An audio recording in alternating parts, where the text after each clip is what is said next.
أعوذ بالله من الشيطان الرجيم. بسم الله الرحمن الرحيم. Welcome!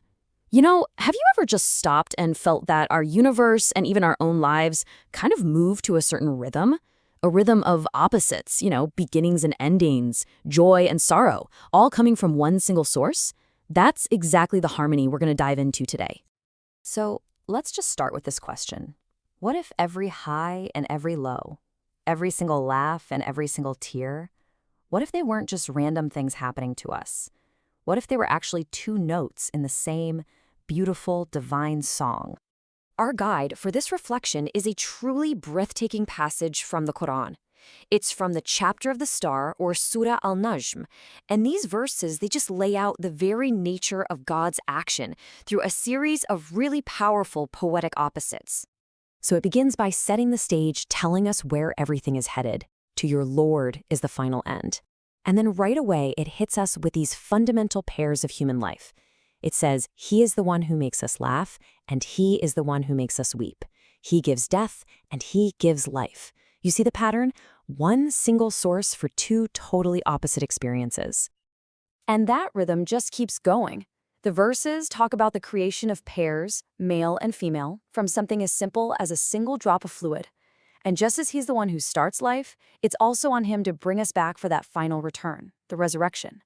It's a perfect cycle, from a drop to a life, and then back to the beginning.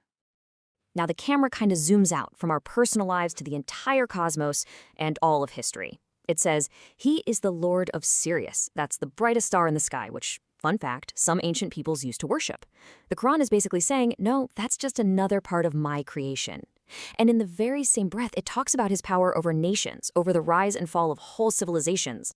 And then, after listing all of this, life, death, creation, destruction, it all leads to this incredible, challenging question. So which of your Lord's favors will you dispute? It forces you to stop and think, wait, even the difficult things, the destruction, the weeping, they're being framed as part of a divine order as favors. It completely changes how you see things. Okay, so let's unpack this a little. What's the outer meaning here? Well, on one level, these verses are like a cosmic sermon. They're a powerful lesson in tawḥīd, that core Islamic belief in the absolute oneness of God. And it shows us that oneness through all the pairs and opposites we see around us. This brings us to this really beautiful concept in Islamic thought, the names of Jalal and Jamal. Jalal is God's majesty, His power, His awe. Jamal is His beauty, His gentleness, His mercy. And these verses pair them up perfectly. The same power that gives death, which is pure Jalal, is the one that gives life, which is pure Jamal. The power that can destroy nations is the same one that creates loving pairs. It's like seeing two sides of the same single divine reality. But there's always a deeper layer, right? So let's move from the cosmos outside to the universe we have inside, the human heart. The great spiritual masters, the Sufis, they saw these verses as a map for the soul's journey. Listen to this amazing insight from al-Qushayri.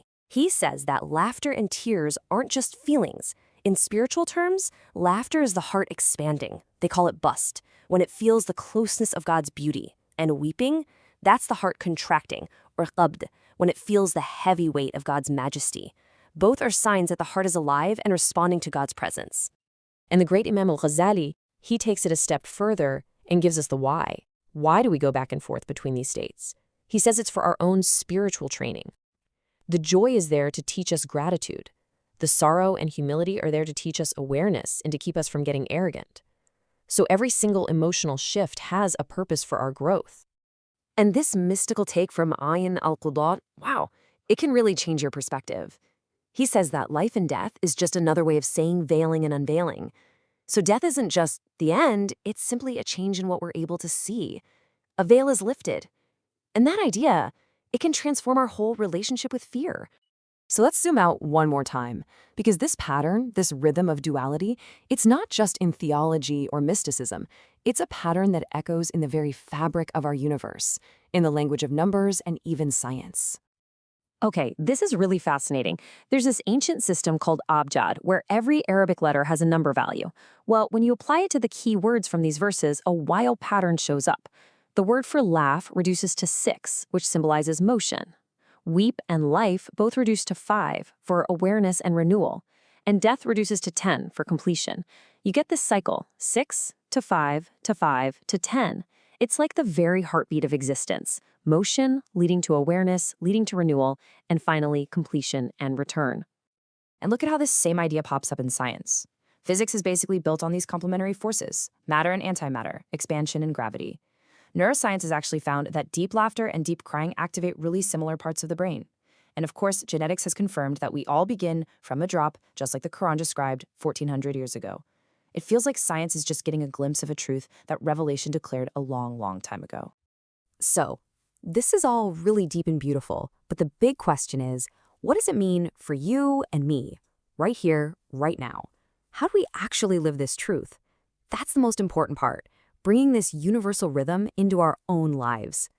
Well, here's the practical advice. First, don't fight the flow. Don't resist those feelings of expansion and contraction in your heart.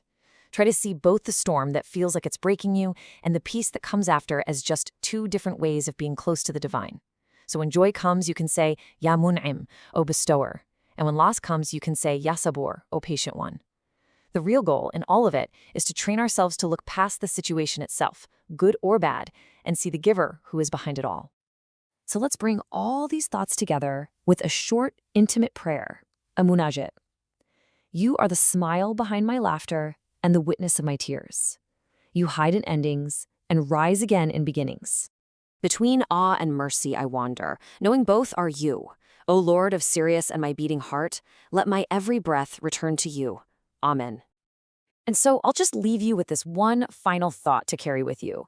As you go through your week, just try to pay attention to those rhythms in your own experience. In that unique song that is your life, where do you hear the echo of the divine?